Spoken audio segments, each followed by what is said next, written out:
Dans les années 1990, les sports extrêmes attirent de plus en plus d'amateurs. Saut à l'élastique depuis des hauteurs vertigineuses, varap sur les parois abruptes de massifs rocheux, rafting sur des cours d'eau violents et dangereux, rien ne semble trop audacieux pour ces nouveaux sportifs fin de siècle.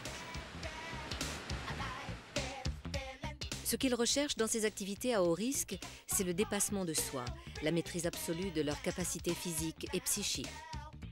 Pour les moins téméraires, les salles de fitness permettent de se sculpter un corps sur mesure.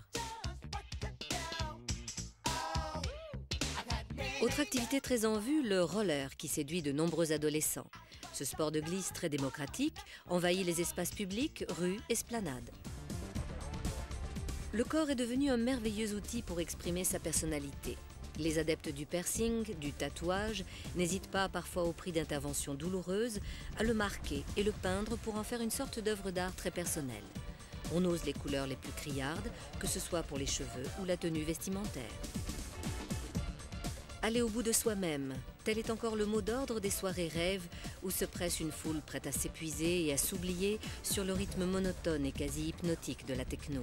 Pendant des heures, des nuits entières, voire plus, on danse jusqu'à l'extase, jusqu'à la transe, dans une ambiance psychédélique.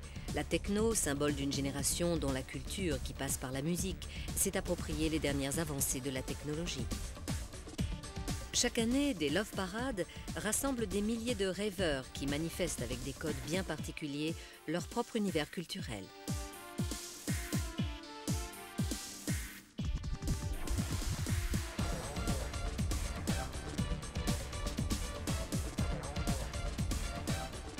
Autre communauté dont les revendications passent par la fête, la musique et l'outrance vestimentaire, les homosexuels, dont les Gay Pride sont l'occasion d'affirmer à la fois leur forte identité et leurs nouvelles exigences au sein de la société.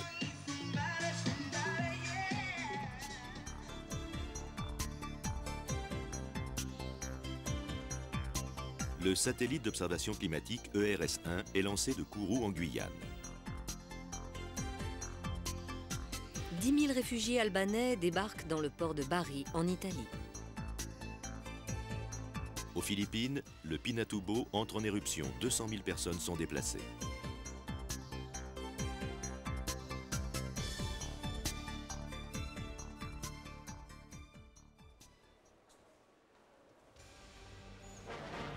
Le 19 août 1991, au matin, une dépêche de l'agence TASS tombe. Le président Mikhail Gorbatchev est malade. C'est le vice-président Gennady Yanaev qui doit assurer l'intérim. En réalité, Gorbatchev vient d'être écarté du pouvoir par un coup d'État pro-conservateur et placé en résidence surveillée dans sa datcha de Crimée.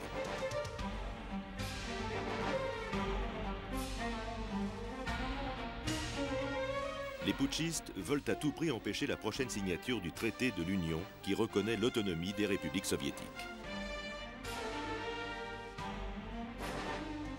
Vers midi, des chars entrent dans Moscou. Les moscovites élèvent des barricades pour stopper leur progression vers le Parlement russe.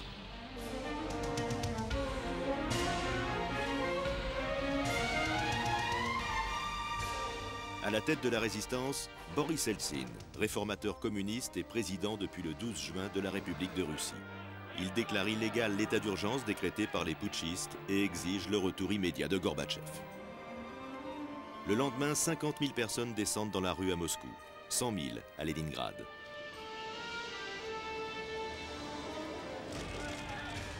Le 21 août, les affrontements autour du Parlement de Moscou font 3 morts parmi les manifestants. Devant le Parlement réuni en session extraordinaire, Boris Eltsine annonce qu'il prend le commandement des forces armées.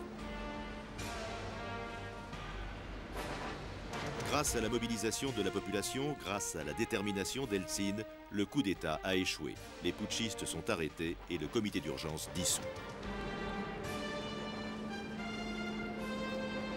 Dans la nuit du 21 au 22 août, Gorbatchev rentre à Moscou et annonce qu'il reprend ses fonctions. Mais ce coup d'État, fomenté par quelques-uns de ses proches, a affaibli le président de l'Union soviétique.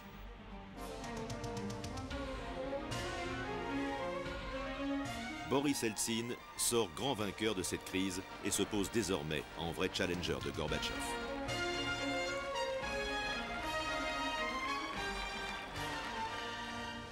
Paradoxalement, le putsch aura précipité les évolutions qu'il souhaitait empêcher. Le Parti communiste est bientôt interdit. Une à une, les républiques de l'ancienne Union soviétique proclament leur indépendance. En décembre 1991, les premiers accords instituant la nouvelle communauté des États indépendants sont signés. Mais l'effondrement de l'ancien appareil d'État comme l'éclatement de l'État fédéral pèseront lourd dans la nécessaire régénération économique du pays.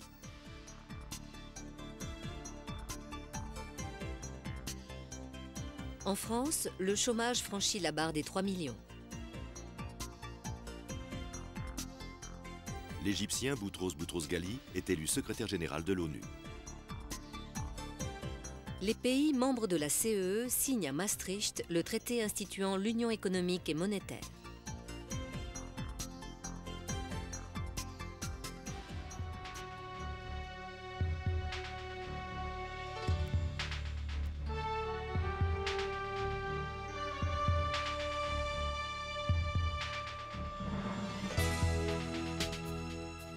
La cérémonie d'ouverture des Jeux Olympiques d'hiver d'Albertville n'a pas de précédent dans l'histoire des Olympiades. Imaginé par le chorégraphe français Philippe Découfflé, ce spectacle futuriste est l'expression d'une culture française ouverte à la modernité.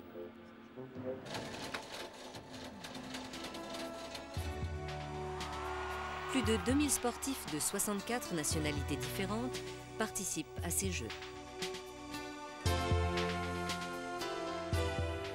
La skieuse de fond de la CEI, Lyubov Egorova, remporte 3 médailles d'or et 2 d'argent. C'est la sportive la plus récompensée de ces Jeux.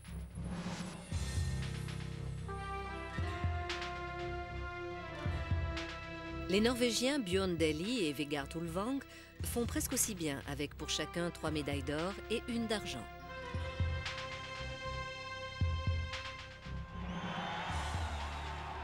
Le Français Edgar Gros-Piron, toujours aussi à l'aise sur les surfaces les plus accidentées, gagne une médaille d'or en ski artistique.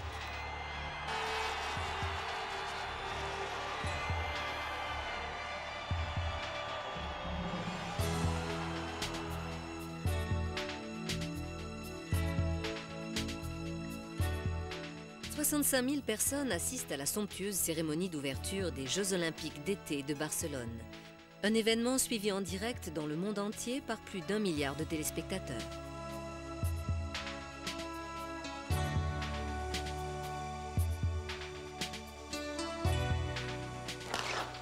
« 257 médailles seront disputées par plus de 10 000 athlètes qui vont surprendre le public par leurs records et leurs performances.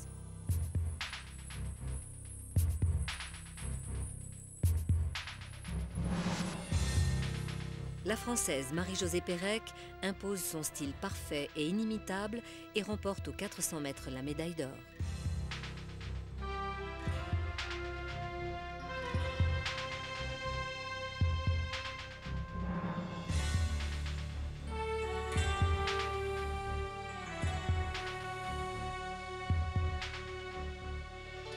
Le nageur Yevgeny Sadovy de la CEI est la star incontestée de sa discipline, avec 3 médailles d'or aux 200 et 400 mètres nage libre et au relais 4 x 200 mètres.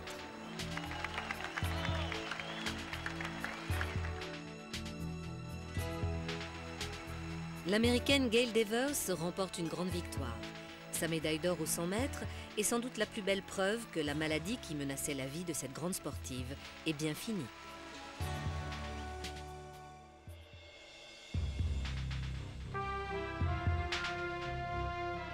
C'est la ville de Lillehammer qui accueille en février 1994 les 17e Jeux Olympiques d'hiver.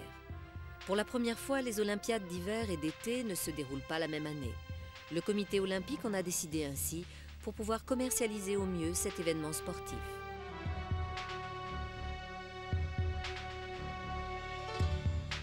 Le skieur allemand Markus Wassmeyer remporte 2 médailles d'or. L'une dans l'épreuve de supergéant en battant l'américain Tommy Moe de 8 centièmes de seconde. L'autre au slalom géant en devançant le Suisse Urs Kellin.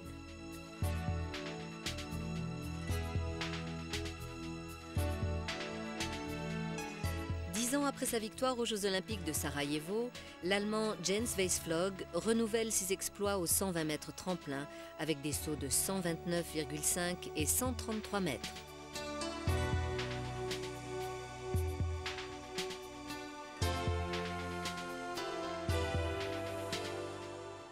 En patinage artistique, la médaille d'or revient au couple russe Yekaterina Gordeïa et Sergueï Grinkov, devant leurs compatriotes Natalia Mishkutionok et Arthur Dimitriev.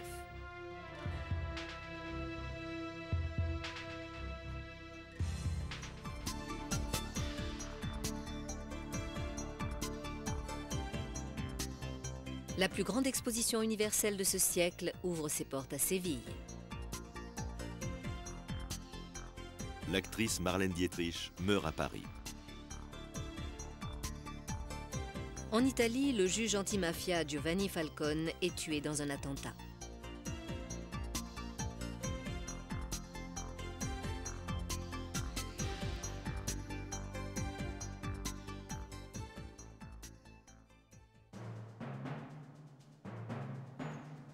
Le 17 mars 1992, en Afrique du Sud, le référendum sur la participation des Noirs à la vie politique est un succès. Les Blancs sont les seuls autorisés à voter et 70% des électeurs se déclarent favorables à l'abolition de l'apartheid et des dernières lois ségrégationnistes. Jusqu'à cette date, les Noirs étaient privés de la citoyenneté sud-africaine et obligés de se regrouper dans des zones hors des agglomérations habitées par les Blancs. Sous-payés, les Noirs n'avaient ni le droit de se syndiquer ni celui de manifester. La brutalité de la répression à leur égard a fini par isoler l'Afrique du Sud de la communauté internationale. En 1974, le pays est exclu de l'ONU pour non-représentativité de son peuple. Il faut attendre la fin des années 1980 pour que l'Afrique du Sud se décide à s'engager sur la voie de la réforme. En août 1989, Peter Botha, au pouvoir depuis 1978, renonce à ses fonctions. Frédéric de Klerk, qui affiche des intentions réformistes, le remplace à la présidence de la République. En février 1990, le nouveau président légalise l'ANC et libère, après 27 ans de détention, son chef historique, Nelson Mandela.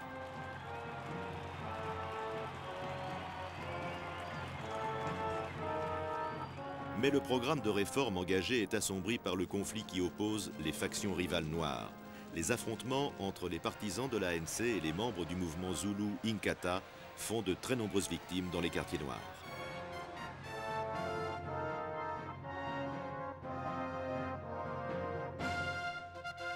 Les négociations sur l'avenir de l'Afrique du Sud n'en continuent pas moins entre le gouvernement, l'ANC et les autres grandes organisations politiques et sociales du pays. En 1993, ils s'entendent sur les grands principes d'une constitution intermédiaire qui est ratifiée le 17 novembre. Le gouvernement de Klerk reste en fonction jusqu'aux prochaines élections, mais les lois et décrets doivent être désormais approuvés par un conseil exécutif multiracial.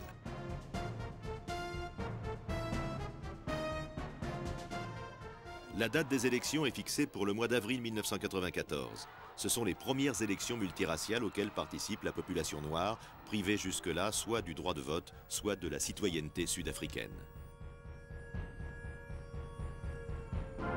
Une vaste campagne d'information est lancée pour initier les nouveaux électeurs aux procédures de vote et les familiariser avec les bulletins et les urnes. Le 24 avril, le résultat de ces élections historiques ne surprend personne.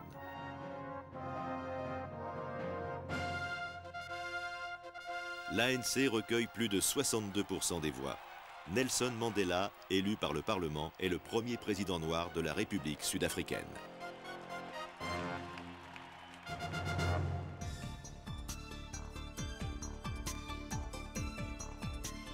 À Paris débute le procès du sang contaminé. Le docteur Garetta, Georgina Dufoy et Laurent Fabius sont appelés à comparaître devant la justice. Le candidat démocrate Bill Clinton est élu président des États-Unis. L'attentat contre le World Trade Center à New York est revendiqué par des islamistes.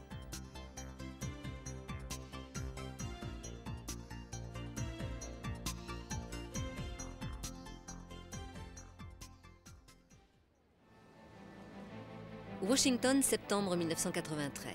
Un pas décisif vient d'être franchi dans le règlement du conflit israélo-palestinien. Shimon Peres pour Israël et Mahmoud Abbas pour l'OLP signent la déclaration de principe sur l'autonomie palestinienne. Placé sous le parrainage des États-Unis, le processus de paix semble enfin être en bonne voie, comme l'illustre la poignée de main entre le Premier ministre israélien Yitzhak Rabin et le chef de l'OLP Yasser Arafat.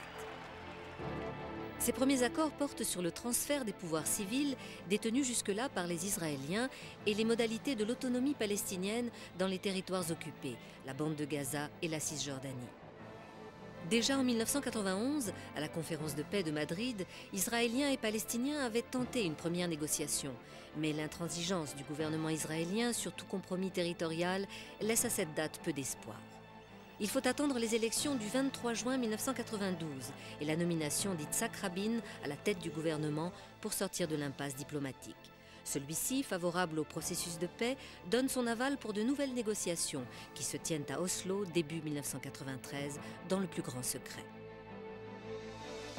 Le texte définitif signé à Washington définit les grandes lignes de l'autonomie palestinienne, appelée à s'exercer jusqu'en 1999. Dans un premier temps, seule la bande de Gaza et un territoire de 65 km autour de Jéricho passent sous autorité palestinienne. L'accord Gaza-Jéricho signé au Caire par Yasser Arafat et Yitzhak Rabin le 4 mai 1994 fixe les modalités de transfert des pouvoirs civils. La sécurité des nouveaux territoires autonomes incombe désormais à la police palestinienne.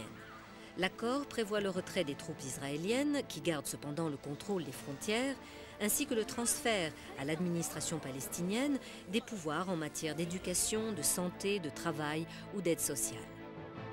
Le 1er juillet 1994, après 27 ans d'exil, le chef de l'OLP Yasser Arafat se rend à Gaza. Dans cette enclave désormais autonome, épuisée après 4 années de guerre contre l'occupant israélien, l'administration palestinienne se met peu à peu en place. Mais bien du chemin reste à faire pour qu'existe aux côtés d'Israël un véritable État palestinien.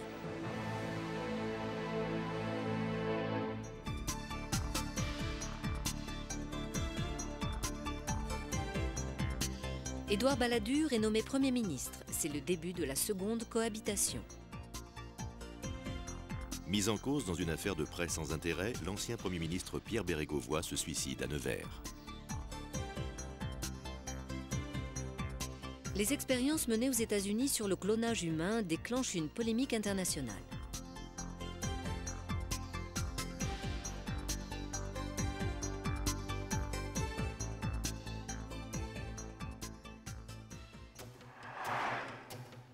Après des années de guerre civile entre Tutsis et Hutus, le Rwanda serait-il sur le chemin de la paix? L'espoir n'a duré que quelques mois. Le 6 avril 1994, le président rwandais Juvenal Habyarimana et son homologue burundais sont tués alors que leur avion atterrit à Kigali. Le cycle de la violence reprend dans la capitale rwandaise. Les forces armées fidèles au pouvoir en place et les milices spontanées organisent des représailles sanglantes. Ils tuent jusque dans leurs propres rangs et n'épargnent pas même les Hutus opposants au régime. Le pays bascule dans l'horreur. C'est un véritable génocide qui commence. La population Tutsi, minoritaire au Rwanda, est systématiquement massacrée.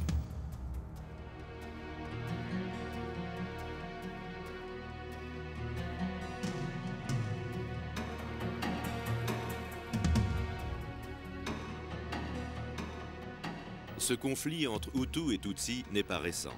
Ancienne colonie allemande, placée ensuite sous tutelle belge, le Rwanda et le Burundi ont acquis leur indépendance en 1962.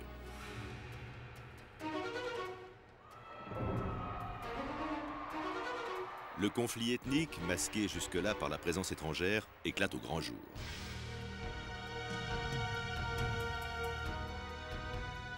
Au Burundi, c'est la minorité Tutsi qui prend le pouvoir et organise de véritables massacres contre les Hutus.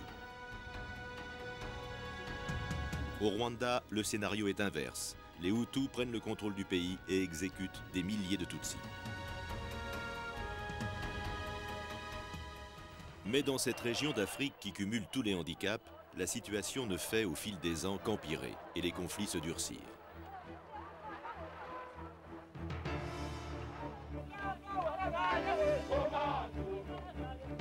Sous la pression des Occidentaux, qui sont aussi les bailleurs de fonds du pays, le président Juvenal Habyarimana accepte le cessez-le-feu et signe en août 1993 un accord de paix. Mais la mort du président interrompt cette paix plus que précaire. L'un des plus terribles génocides du XXe siècle a commencé.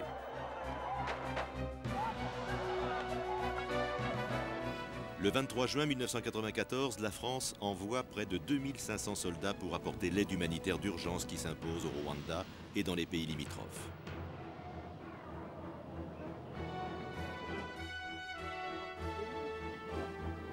Les milices Tutsis du Front patriotique rwandais ont en effet pris l'avantage dans le pays et se dirigent vers Kigali, qu'ils prennent le 4 juillet.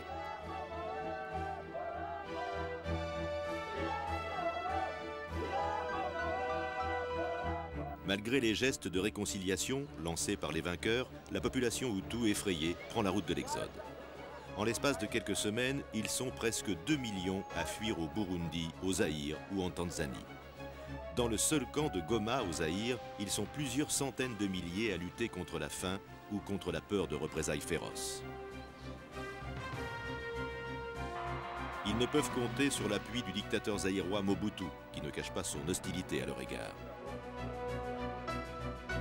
Dans ces camps de la mort, où on ne compte plus les orphelins, dans ces camps décimés par la famine, les maladies, voire les premiers cas de choléra, l'aide humanitaire est souvent dépassée par l'ampleur de la tâche.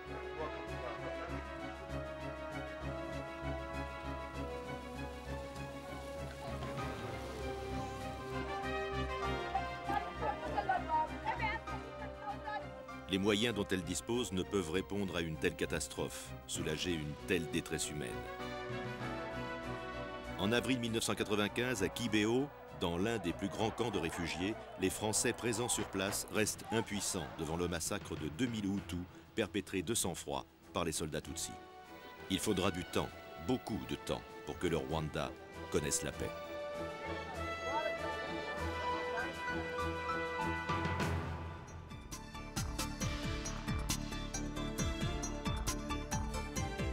Au Mexique, le mouvement insurrectionnel des rebelles zapatistes gagne l'ensemble de l'État du Chiapas. Paul Touvier, accusé de complicité de crimes contre l'humanité, est condamné à la réclusion à perpétuité. J'ai décidé de ne pas être candidat. En direct de l'émission 7 sur 7, Jacques Delors annonce qu'il ne sera pas candidat à la prochaine élection présidentielle. Je vais l'expliquer le plus simplement possible.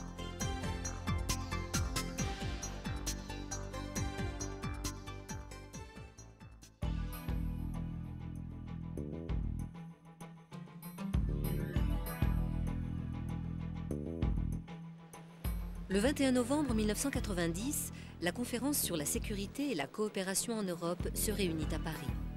Les 34 pays membres, dont les États-Unis et l'URSS, signent la Charte de Paris pour une nouvelle Europe, qui prend acte des mutations de 1989 et veut poser les fondements du nouvel ordre européen. L'ère de la confrontation et de la division en Europe est révolue. La guerre froide est bien terminée et l'Europe semble retrouver son unité autour des idées de liberté, de démocratie et d'économie de marché. Conférence sur la sécurité et la coopération en Europe. Le 19 septembre 1991, dans un glacier de Lotsal, en Autriche, des alpinistes découvrent le cadavre momifié d'un homme du néolithique. Grâce aux conditions climatiques, celui que l'on va bientôt dénommer Otzi est particulièrement bien conservé. Examiné par les plus grands experts, Otzi est un homme qui, âgé entre 25 et 40 ans, est mort il y a quelques 5300 ans.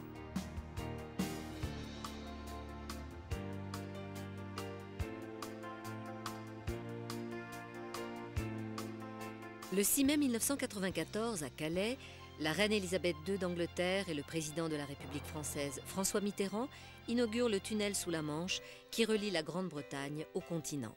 L'Angleterre n'est plus une île. Entre Coquelles, près de Calais, et Folkestone, en Grande-Bretagne, il ne faut pas plus d'une demi-heure pour relier les deux terminaux du tunnel.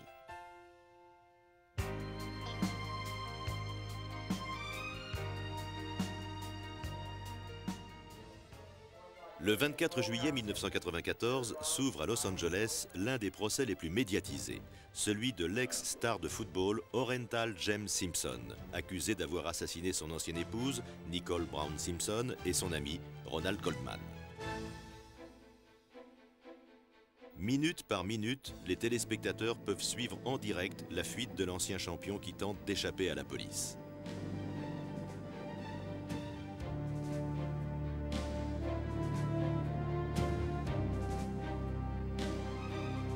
Le verdict n'est pas sans soulever des polémiques. Malgré des charges écrasantes, Simpson est acquitté. Nombreux sont ceux qui soupçonnent derrière cette décision clémente la peur du jury d'être taxé de raciste.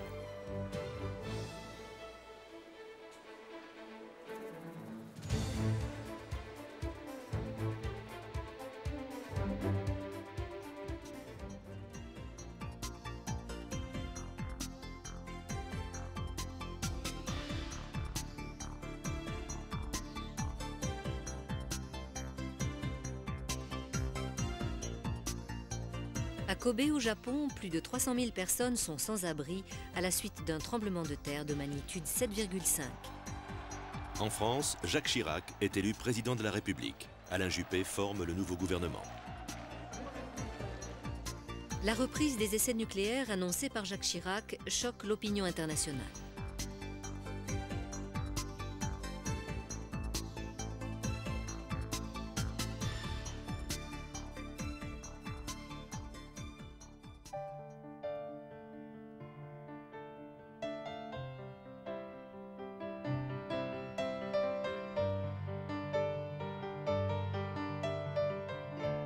C'est le ministre de la Culture, Jacques Toubon, qui annonce en janvier 1995 la découverte d'un site du Paléolithique supérieur à Chauvet, dans les Bouches-du-Rhône.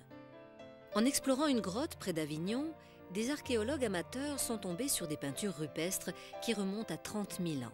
Bisons, chevaux, mammouths, hyènes et autres animaux peints sur les parois sont d'une telle qualité artistique que les experts considèrent ce site aussi important que ceux de Lascaux ou d'Altamira.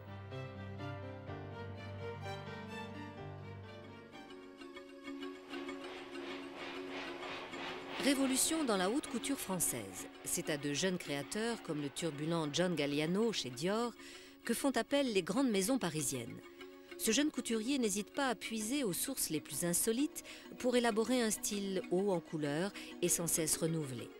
Avec Christian Lacroix et Jean-Paul Gaultier, il incarne une relève talentueuse dont les défilés sont attendus comme de véritables événements.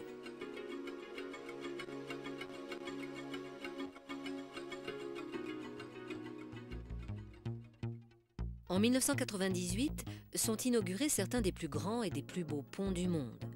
Construit à l'occasion de l'exposition universelle de Lisbonne, le premier de ces chefs-d'œuvre, le pont Vasco de Gama, enjambe le Tage au nord-est de la capitale du Portugal, sur une longueur inégalée en Europe de 17 km.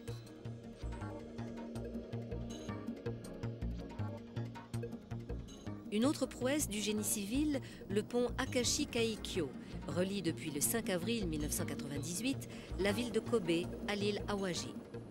Avec ses 3911 mètres, c'est le pont suspendu le plus long du monde et le seul doté de procédés antisismiques.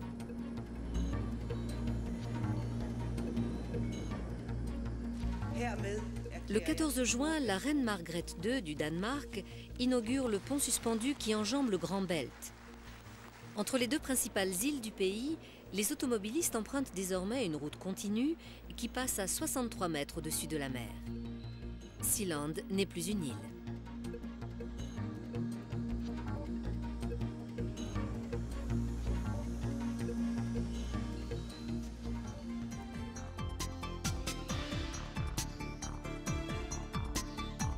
Commémoration à Auschwitz, 50 ans après la libération de ce camp de la mort par l'Armée rouge.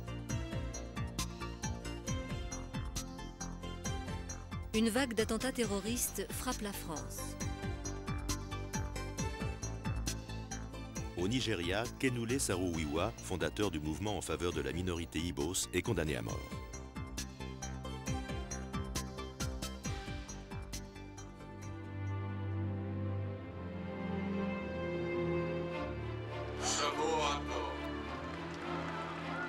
Tel Aviv, 4 novembre 1995. La grande manifestation organisée en faveur de la paix tourne à la catastrophe. Le Premier ministre Yitzhak Rabin est assassiné par un jeune militant d'extrême droite, Yigal Amir. Cet attentat montre la détermination des formations religieuses et extrémistes israéliennes à faire échouer le processus de paix. Plus d'1 million d'Israéliens traumatisés, désemparés, assistent aux obsèques d'Yitzhak Rabin.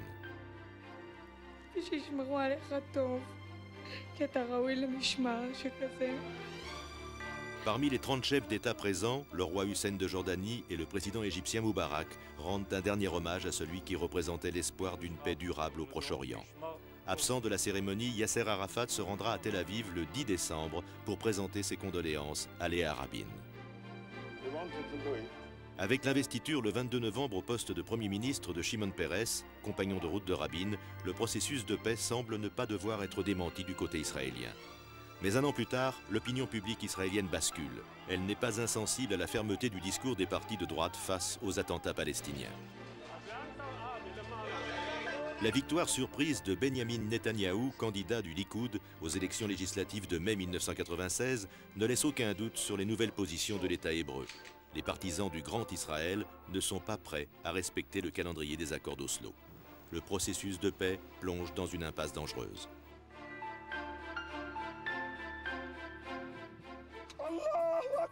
Le 7 février 1999, la mort du roi Hussein de Jordanie ébranle elle aussi l'équilibre délicat du Proche-Orient. Jusqu'à la fin, ce monarque aura montré sa force de caractère. Pendant 47 ans, il a su, souvent avec une poigne de fer, maintenir la cohésion d'un royaume fragile et échapper à plusieurs dizaines d'attentats.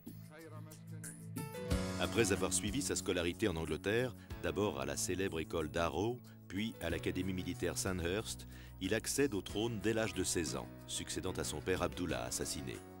Hussein n'aura de cesse durant son long règne d'asseoir la dynastie hachémite. L'erreur politique qu'il avouera ensuite, la participation de la Jordanie à la guerre des 6 jours contre Israël. Sa plus grande victoire, le traité de paix qu'il signe avec l'État hébreu en 1994. De nombreux chefs d'État viennent saluer sa dépouille, parmi lesquels l'ennemi d'hier, le président d'Israël, Ezer Weizmann, ainsi que les 4 derniers présidents des États-Unis.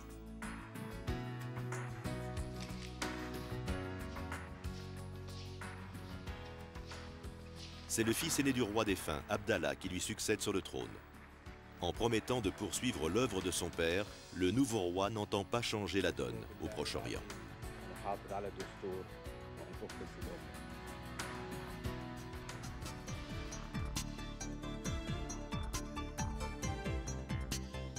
François Mitterrand meurt des suites d'un cancer. De nombreux Parisiens lui rendent un dernier hommage. La maladie de l'encéphalite spongiforme bovine, susceptible de se transmettre à l'homme, frappe le cheptel anglais. Jacques Chirac annonce la suppression du service militaire.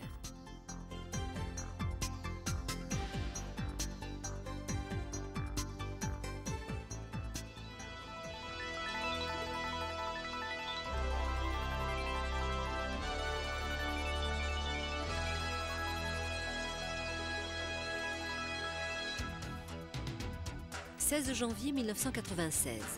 Le télescope spatial Hubble, placé en orbite autour de la Terre à 610 km d'altitude, retransmet de troublantes images d'étoiles et de voies lactées. Grâce à lui, l'homme peut voir jusqu'aux frontières du visible, apercevoir des galaxies inconnues jusque-là ou des colonnes de gaz distantes de la Terre de 7000 années-lumière. Un an plus tard, c'est la planète Mars qui est à l'honneur. En juillet 1997, la sonde Mars Pathfinder, lancée par la NASA, dépose sur la planète rouge une station fixe dans Ares Vallis. Le robot mobile Sojourner envoie vers la Terre plus de 16 000 photographies, des centaines de milliers d'informations, dont certaines sur l'analyse chimique des roches et de la poussière du sol martien. Ce robot, qui se déplace à 1 cm par seconde, est équipé d'un spectromètre, d'une antenne et de 2 caméras.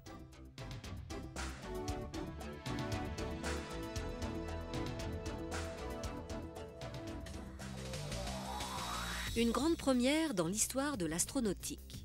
Le 29 janvier 1998, 15 nations signent un accord intergouvernemental sur la construction de la station spatiale Alpha.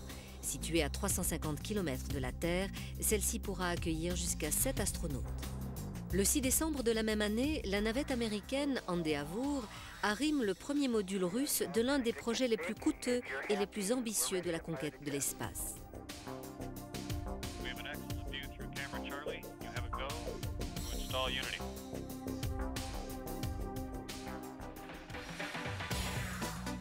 Sur Terre, l'apparition de nouveaux réseaux de communication comme Internet, le plus médiatisé d'entre eux, est en passe de devenir le phénomène de société de cette fin de siècle.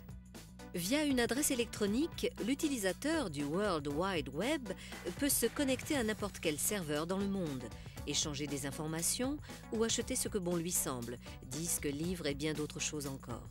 Une société de l'information est en train de naître qui transforme la planète en village virtuel.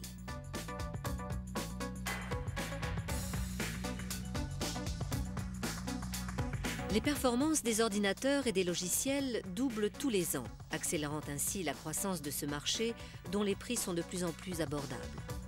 Les conséquences de cette révolution informatique sont de même ampleur que celles de l'invention de l'imprimerie ou de la machine à vapeur. Le vieux rêve de Jules Verne n'est plus une chimère. Le Suisse Bertrand Piccard et le Britannique Brian Jones ont réalisé un tour du monde en ballon sans escale. Partis le 1er mars 1999 de Château-d'Œux, en Suisse, ils ont rejoint le désert égyptien, à 650 km du Caire, en 19 jours, 1 heure et 49 minutes.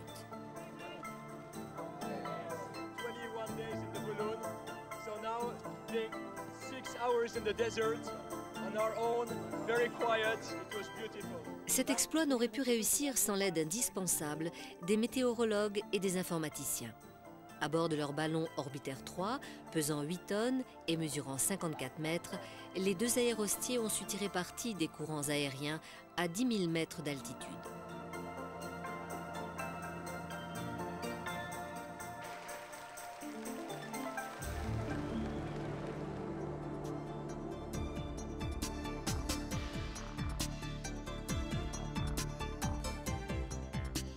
Jacques Crozemarie, président de l'Association pour la recherche sur le cancer, est mis en examen pour abus de biens sociaux.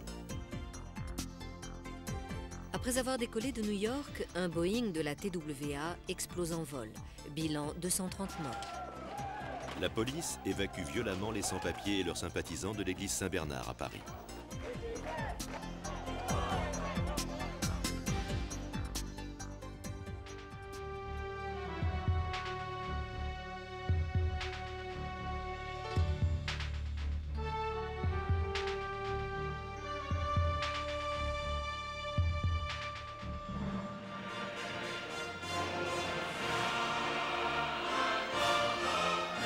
« 20 juillet 1996, le président Bill Clinton inaugure à Atlanta les 23e Jeux olympiques d'été. C'est Mohamed Ali, l'ancien champion du monde de boxe, qui allume la flamme olympique. Plus de 10 000 athlètes venus de 197 pays vont disputer cette nouvelle édition des Jeux. Seul ombre au tableau, l'attentat à la bombe dans Centennial Park, qui fait 2 morts et 111 blessés.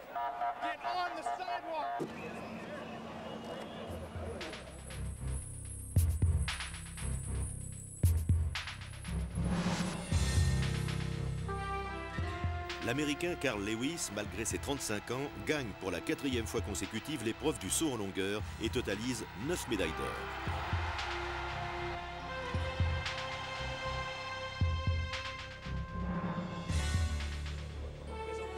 À l'heptathlon féminin, l'athlète Ghada Chouaha crée la surprise et remporte pour la Syrie la première médaille d'or.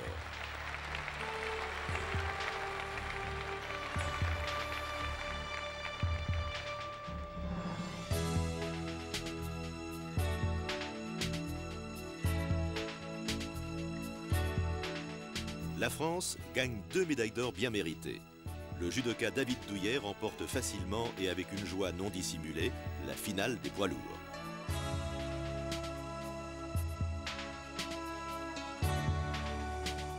La jeune Laura Flessel étonne par sa dextérité à l'épée individuelle et gagne elle aussi une médaille d'or.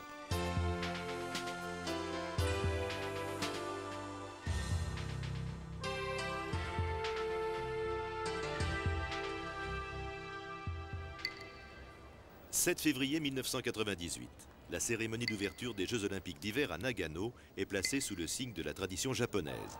Des lutteurs de sumo entament un rituel pour chasser les esprits malfaisants. La compétition réunit 2450 sportifs de 72 pays. 204 médailles sont à gagner dans 68 disciplines différentes. Les Allemands se taillent la part du lion en remportant 12 médailles d'or, 9 d'argent et 8 de bronze.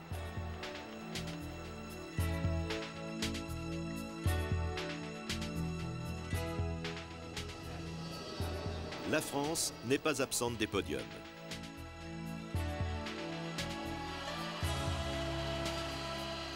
Une médaille d'or vient saluer la performance en descente de Jean-Luc Crétier, tandis que Karine Ruby remporte avec aisance l'épreuve de snowboard.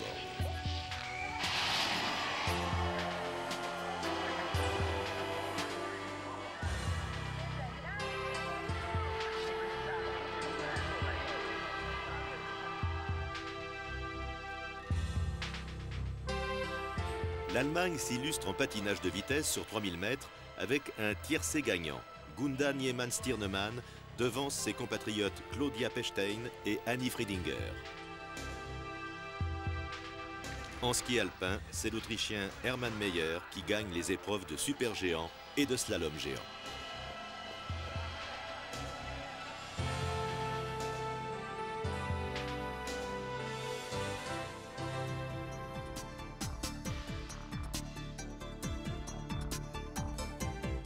À New York, le Ghanéen Kofi Annan est élu secrétaire général de l'ONU. Pékin. L'ancien dirigeant chinois Deng Xiaoping meurt à l'âge de 92 ans. Grande première en génie génétique avec la naissance de Dolly, la première brebis clonée.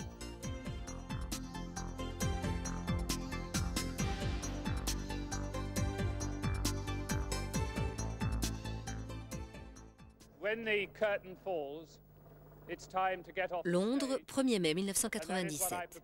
Les conservateurs, au pouvoir depuis 18 ans, essuient une défaite sans appel. Aux élections de la Chambre des communes, le Parti travailliste mené par Tony Blair remporte une victoire retentissante. Dans son discours du trône, le 14 mai, la reine Elisabeth II annonce le programme législatif du nouveau gouvernement. Parmi les nombreuses mesures évoquées, 2 réformes majeures doivent être engagées rapidement. La création d'un gouvernement régional en Écosse et au Pays de Galles et l'instauration d'un salaire minimum interprofessionnel. Tony Blair, le nouveau Premier ministre, adopte le style du réformateur dynamique dont la Grande-Bretagne semble avoir grand besoin pour s'adapter aux exigences de la mondialisation. 21 avril 1997, alors qu'il dispose d'une majorité parlementaire plus que confortable, le président Jacques Chirac annonce la dissolution de l'Assemblée nationale. Le premier tour des élections anticipées est un désaveu sans précédent pour la droite au pouvoir. Les raisons de ce cuisant échec tiennent à l'impopularité croissante du gouvernement Juppé qui n'a pas tenu les promesses du candidat Jacques Chirac à l'élection de 1995. En novembre et décembre 1995, face au mouvement de grève dans les services publics, Juppé reste ferme et n'entend pas retirer son plan de réforme de la sécurité sociale. Une erreur politique qui lui sera fatale. À la surprise de bien des observateurs, la grève reçoit le soutien d'une très large partie de l'opinion publique. Au second tour des élections anticipées, la gauche plurielle, réunie autour de Lionel Jospin, obtient la majorité des suffrages. C'est une belle revanche pour l'ancien candidat socialiste à la présidentielle et pour les formations alliées, le Parti communiste de Robert Hue, le Mouvement des citoyens et les Verts de Dominique Voynet. Jospin forme le nouveau gouvernement. Il confie l'imposant ministère de l'économie, des finances et de l'industrie à Dominique Strauss-Kahn et celui de l'emploi et de la solidarité à Martine Aubry.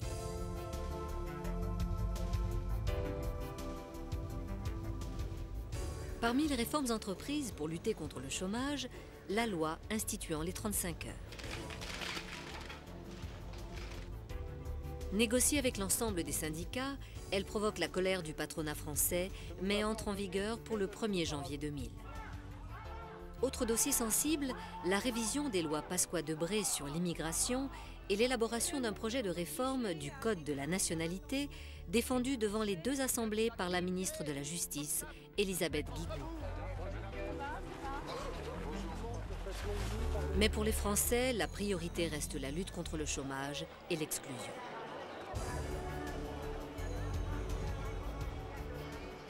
En Allemagne, la même surprise électorale attend l'alliance des Verts et des sociodémocrates. Leur victoire aux législatives du 27 septembre 1998 entraîne le départ du chancelier fédéral Helmut Kohl au pouvoir depuis 16 ans. C'est Gerhard Schröder du Parti social-démocrate qui le remplace à la tête du gouvernement où Joschka Fischer du Parti des Verts prend le portefeuille des affaires étrangères et Oskar Lafontaine, président du SPD, celui des finances. En mars 1999, le sommet européen de Berlin sur les orientations de la politique économique montre les divisions qui existent entre les socialistes d'Europe, partisans ou adversaires du courant réformateur de Tony Blair.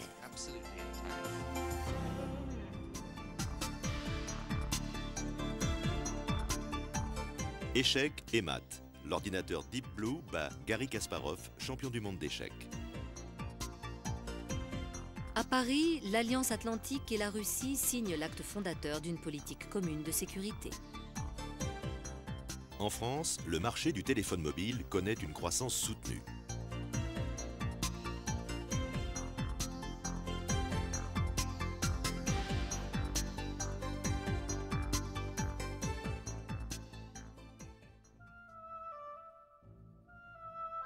En 1997, deux femmes hors du commun disparaissent. Lady Diana Spencer, princesse de Galles, et Mère Teresa, surnommée l'ange des pauvres de Calcutta. Lady Diana, la femme la plus photographiée du monde, a mis sa célébrité au profit des causes humanitaires, en particulier la lutte contre les mines antipersonnelles. Dans la nuit du 31 août à Paris, sa voiture qui roule à très grande vitesse s'écrase contre le poteau d'un tunnel. Le chauffeur et le compagnon de Lady Di, Dodi Al-Fayed, sont tués sur le coup. La princesse grièvement blessée décède à l'hôpital. Les paparazzi ne pourchasseront plus celle dont la vie privée faisait la une des journaux à scandale.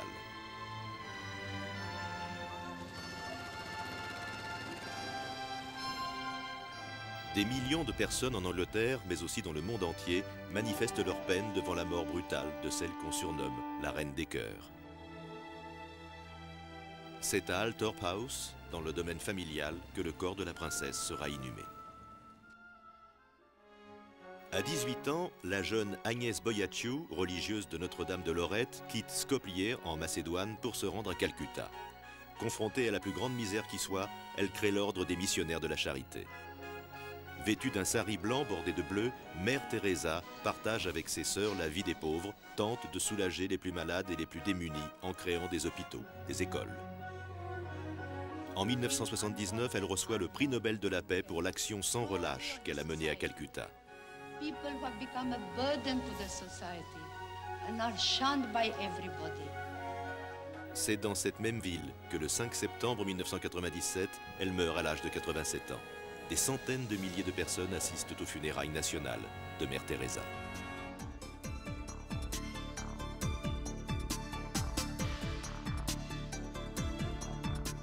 Kyoto. Les participants à la conférence de l'ONU sur le climat se mettent d'accord sur une réduction des gaz à effet de serre. Le préfet de Corse, Claude Erignac, est assassiné. Fidel Castro accueille le pape Jean-Paul II en visite à Cuba.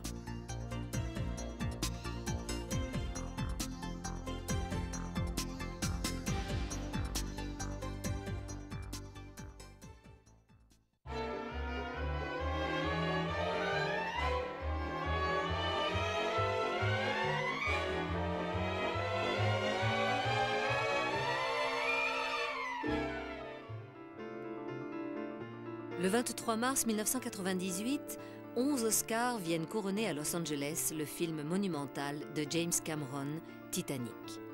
Ce film bat tous les records. C'est le plus cher d'Hollywood, mais aussi celui qui totalise le plus grand nombre d'entrées et les recettes les plus importantes. Si certaines séquences ont déjà fait leur entrée dans l'histoire du cinéma, les deux acteurs principaux, Leonardo DiCaprio et Kate Winslet, sont cependant repartis de la cérémonie des Oscars sans récompense. Jurassic Park, du réalisateur Steven Spielberg, est l'autre grand succès cinématographique de ces dernières années. Adapté du roman de Michael Crichton, ce film de science-fiction ne manque ni d'humour ni d'effets spéciaux. Mais c'est moins l'intrigue en elle-même que les surprenantes animations par ordinateur qui font de ce film un véritable événement et qui lui valent 3 Oscars.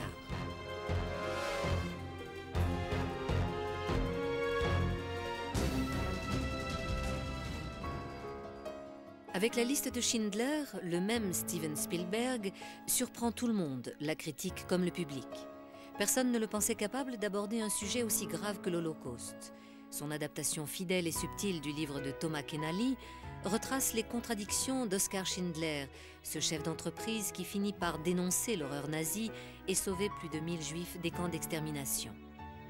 Les performances de Liam Neeson dans le rôle de Schindler et de Ralph Fiennes dans celui du bourreau nazi ne sont pas étrangères au succès international de ce film couronné par 7 Oscars.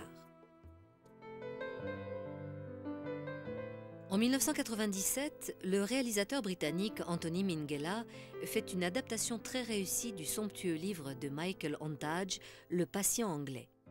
L'histoire énigmatique de cet aviateur anglais, atrocement brûlé et ivre de morphine, nous plonge dans un univers romanesque où la guerre et la mort côtoient la passion amoureuse et la beauté mystérieuse du désert. Christine Scott Thomas dans le rôle de Catherine, Ralph Fiennes dans celui du patient anglais sont parfaits. Quant à Juliette Binoche, elle remporte l'un des 9 Oscars du film pour son interprétation de la jeune infirmière Anna.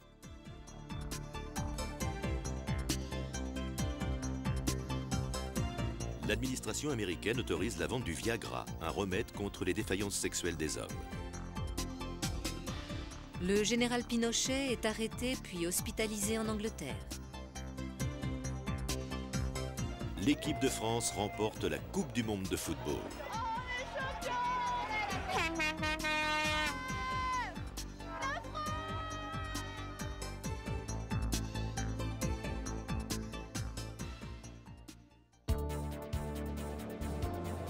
Francfort, 1er janvier 1999. L'union monétaire est devenue une réalité. 11 États de l'Union européenne sur 15 ont fixé au 1er janvier 2002 l'entrée en vigueur de l'euro comme monnaie officielle et au 1er juillet de la même année, le retrait de la circulation des monnaies nationales. À Paris, dans le quartier emblématique de la Bourse, comme dans toutes les capitales de la zone euro, l'événement ne passe pas inaperçu. Les ministres de l'économie et des finances ont déjà fixé les taux de change des différentes monnaies nationales. Un franc vaut désormais 0,15 €. A l'inverse, 1 euro vaut 6 francs 599. À la bourse, il est coté 1,17 $ le jour de son entrée sur le marché.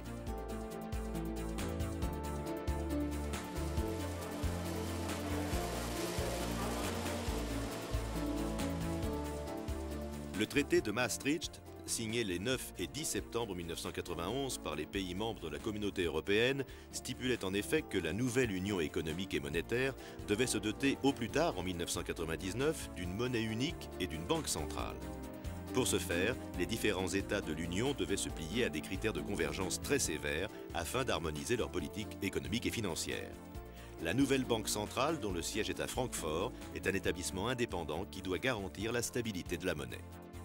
Avec l'introduction de l'euro, c'est la naissance du plus vaste espace économique mondial et la possibilité pour l'Union européenne de rivaliser avec les États-Unis et le Japon. Imaginez ce que 300 millions d'hommes et de femmes vont construire ensemble. J'aimerais...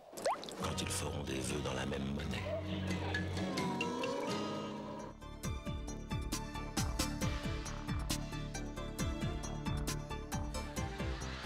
Le décès du roi Hassan II marque la fin d'une époque pour le Maroc.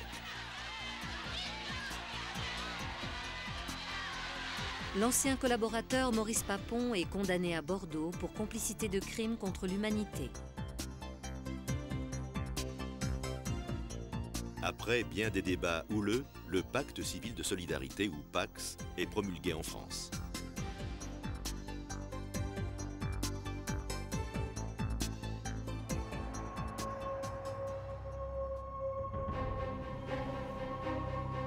« 24 mars 1999.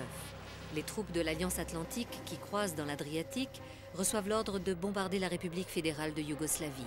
L'OTAN veut ainsi porter un coup fatal à la politique d'épuration ethnique menée au Kosovo par le dictateur serbe Slobodan Milosevic. En 1998, les manifestations indépendantistes des Albanais du Kosovo, qui représentent 90% de la population de cette province yougoslave, sont brutalement réprimées par les militaires serbes. Les Nations Unies sortent enfin de leur silence et condamnent les agissements serbes au Kosovo. Face à l'intransigeance de Belgrade, qui se refuse à toute solution négociée, l'OTAN décide d'intervenir et de lancer les premières frappes aériennes. Cette guerre soulève néanmoins un large mouvement de protestation qui dénonce dans cette intervention le rôle de gendarme que jouent les États-Unis à l'échelle de la planète. La Russie, de son côté, ne cache pas ses positions pro-serbes et multiplie les protestations. Jour après jour, les frappes aériennes de l'OTAN s'intensifient et se concentrent sur des objectifs stratégiques, militaires ou industriels. Mais les forces alliées commettent leurs premières erreurs. Les bombardements touchent aussi la population civile et les convois de réfugiés kosovars. L'intervention de l'OTAN permet en effet aux Serbes de mener au Kosovo une épuration ethnique à grande échelle. Des centaines de milliers de Kosovars fuient devant l'avancée des troupes serbes qui se livrent aux pires atrocités. Ils trouvent asile en Albanie ou en Macédoine, où ils sont regroupés dans d'immenses camps de réfugiés. Le 6 mai, les ministres des Affaires étrangères du G8, réunis à Bonn, décident le déploiement d'une force d'intervention au Kosovo placée sous le mandat des Nations Unies. 2 mois de bombardements intensifs ont mis la Serbie à genoux, l'économie est presque entièrement à reconstruire. À la fin du mois de mai, Belgrade cède enfin. Le 2 juin, un nouveau plan de paix est proposé à Milosevic par l'ensemble des pays du G8. Le dictateur accepte le retrait des troupes serbes du Kosovo et le déploiement d'une force internationale. Mais Milosevic compte encore tirer parti des tractations entre Russes et Occidentaux sur le plan de paix. L'ultime sommet du G8 à Cologne, le 8 juin, ne lui laisse plus de marge de manœuvre.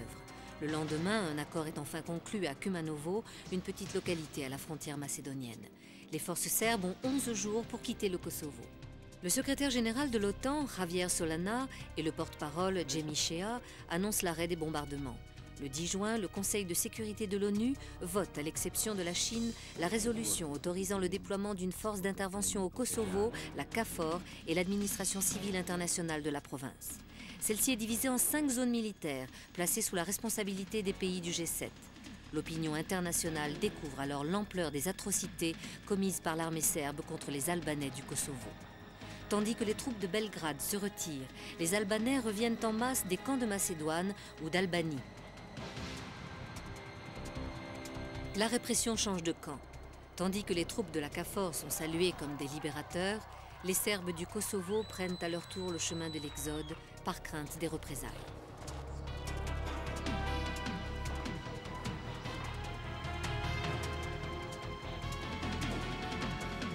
Bernard Kouchner, ancien secrétaire d'État français à la Santé, est nommé administrateur représentant l'ONU par le Conseil de sécurité des Nations Unies. Pour lui, la tâche sera rude.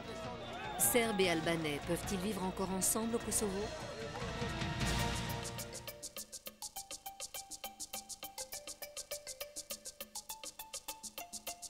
« 100 000 morts. Le bilan de la guerre civile en Algérie n'a cessé de s'alourdir depuis que ce pays a plongé en 1992 dans le cycle de la violence. En décembre 1991, la vague intégriste qui submerge l'Algérie donne 48% des voix aux fils au premier tour des élections législatives. Le pouvoir prend peur, annule le second tour des élections, dissout le Front islamique du salut et décrète l'état d'urgence.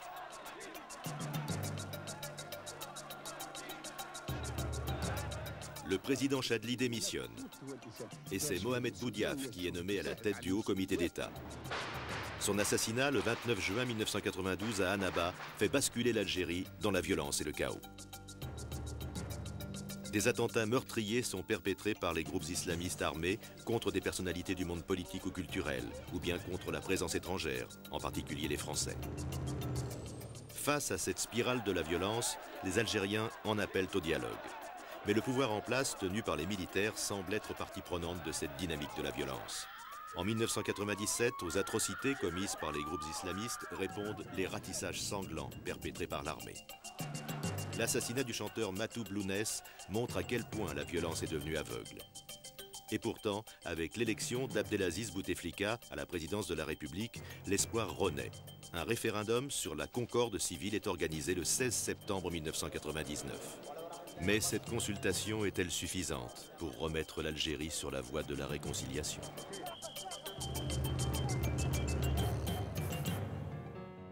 Belgique, 17 août 1996.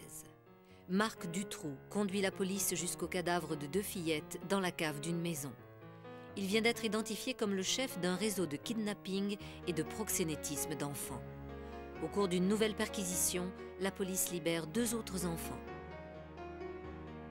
Ce fait divers monstrueux tourne à la crise politique. Devant tant de laxisme dans l'affaire Dutroux, les Belges soupçonnent des complicités très haut placées.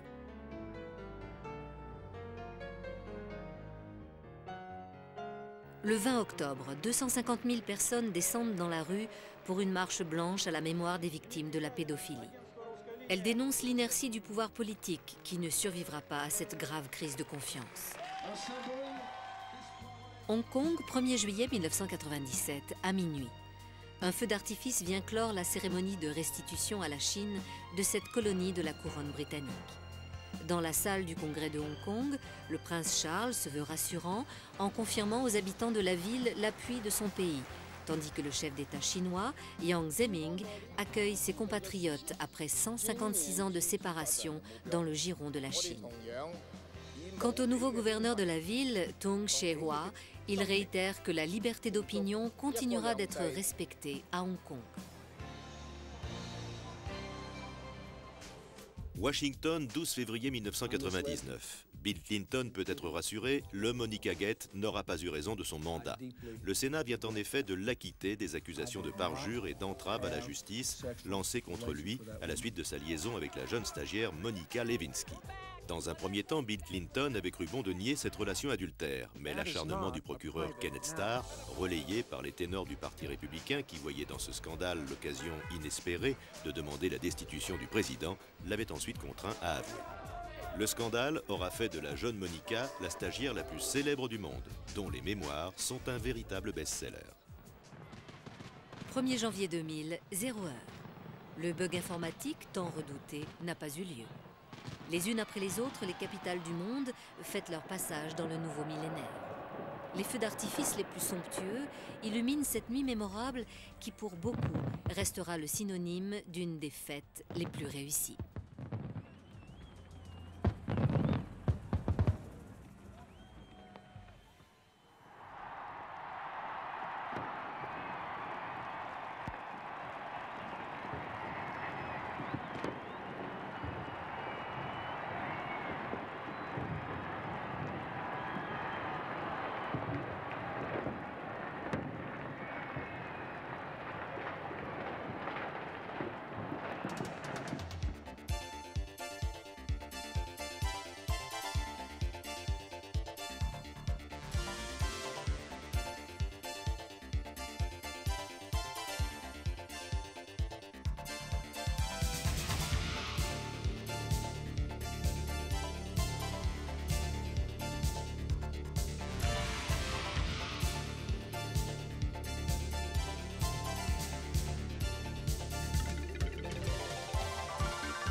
les odeurs.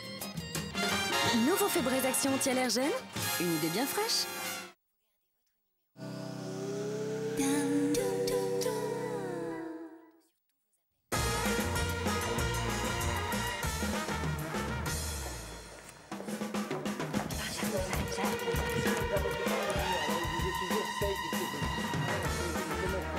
Bonjour messieurs, comment ça va?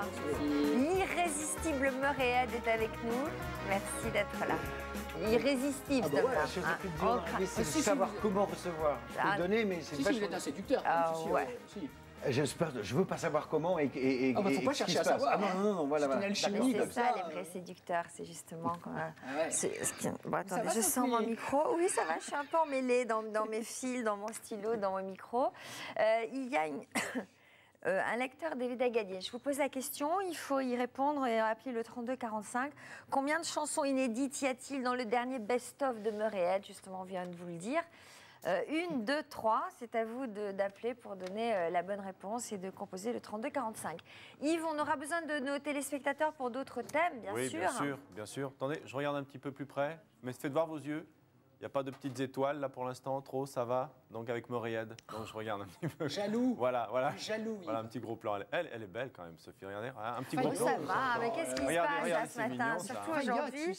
Elle est belle. Voilà. J'ai attrapé. Mais méfiez-vous du soleil là. On attrape la grippe en ce moment. La grippe avec le soleil, bien sûr, Sophie, bien sûr. Alors justement, on l'a vu en gros plan. Sophie n'a pas besoin du sujet dont je vais vous parler. Qu'est-ce qu'il y a? Qu'est-ce qui se passe? Faites attention, Yves. Trop en faire, on n'y croit plus. Non. Parce que dès que je trouve quelqu'un séduisant, un peu sexy, etc. Ils me font tous des... J'ai regardé déjà, j'ai vu comment ça se passe.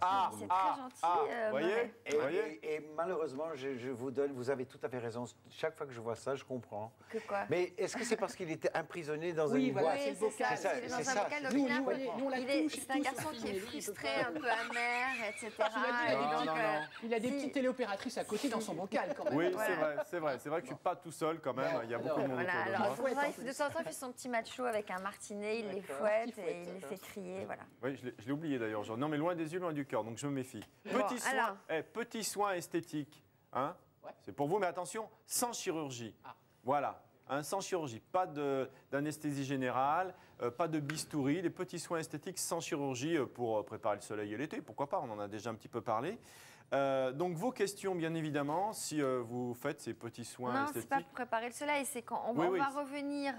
On a déjà fait ça, effectivement, oui. Ces petits soins esthétiques pour améliorer, mais comme on l'a dit, sans chirurgie. Voilà, c'est-à-dire qu'on va revenir sur des techniques qui, soi-disant, marchent, qui se pratiquent depuis 25 ans. Et est-ce que c'est bien, par exemple, de pratiquer... Non, c'est pas ça. C'est le remaillage au fil d'or. C'est ce genre de truc qu'on pratique. C'est rien à voir avec la bassine à eau froide. Je ne sais pas, mais ça resserre, il paraît, ça. Vous voyez, déjà, il y a débat. Donc, c'est pour ça que justement... Est-ce que c'est efficace ou pas? On verra. Donc, 0826 007 si vous vous pratiquez ces petits soins esthétiques sans chirurgie et vos questions. Et on fera ce dossier avec vous et... En vous, pour vous. Pour vous. Merci. À la messe. Ok, Murray est de retour donc pour notre plus grand plaisir avec un album de souvenirs, on peut le dire, Murray. Avec quand même 3 chansons inédites, dont une magnifique. Qu'est-ce qu'il y a? Très bien. Dont un magnifique duo avec votre fille, Sophie. Oui, absolument. On essaie d'éviter le népotisme, mais dans ce cas-là, c'est quelque chose qui a évolué tout à fait naturellement.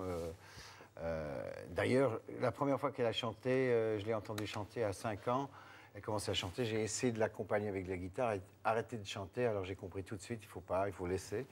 Et d'ailleurs, j'ai toujours pris beaucoup de soin à garder ce que je fais. Je ne sais pas comment c'est chez vous, mais moi, j'avais un placard où je mettais tous mes vidéos, tous mes disques et tout ça. C'était pas fermé à clé, mais quand même, c'était pour que les enfants n'étaient pas trop influencés par ce que je faisais. Ah bon? Et ouais, je trouve que...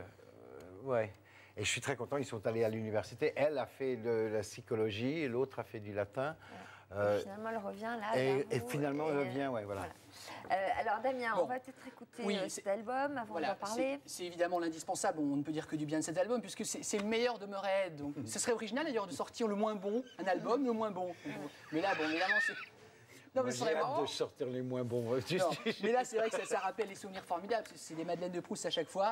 Allez, on vous en a sélectionné deux sublimes chansons. La première, évidemment, One Night in Bangkok, était un tube, on peut dire mondial, parce que c'était aux États-Unis, numéro 3, etc. Enfin, c'était un carton. Et puis, Aidez-moi, Murray, je n'y arrive pas. C'est It. Continuez, c'est vachement bien. C'est It Ain't Sojo. Sojo, mais c'est parfait, mais parfait. Cool, génial. Regardez, Murray en scène.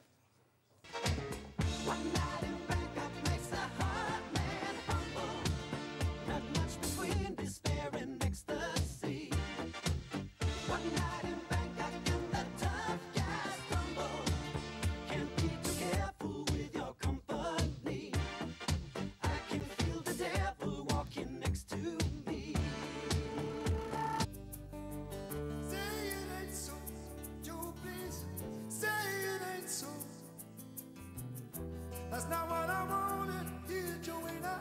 Got a right to know.